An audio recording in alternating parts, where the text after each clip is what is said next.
कोणाची जयंती असतात म्हणजेच मराठी भाषा गौरव दिन साजरा केला जातो। हा एक कधीपासून साजरा केला जातो, बरोबर आहे? ते व्यक्ती कोण आहे, आले ना लक्षात? हे एक। त्यानंतरचा प्रश्न बघा इथे, अभिजात भाषा नाही असं म्हटलेलं आहे, म्हणजेच काय असतं अभिजात भाषा म्हणजे काय हे महत्वाचं आहे। ठीक आहे, मराठी भाषा अभिजात भाषा आहे का? यांनी नाही हा शब्द वापरलेला आहे, नाही हा शब्द लक्षात घ्या। नाही म्हणजेच कुठली नाही यामध्ये? उत्तर जर बघितलं गुजराती, फक्त नाही म्हणून होईल का? नाही, मग एकूण किती भाषा आहे ते विचारलं जाईल तुम्हाला।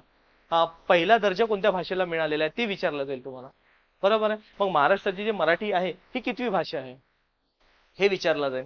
7वी आहे, 8वी आहे, 10वी, 11वी, याच्या व्यतिरिक्त सुटेल का? नाही ना।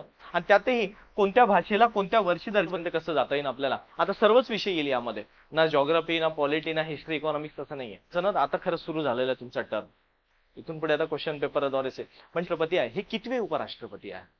14वे। लक्षात घ्या, भारताचे हे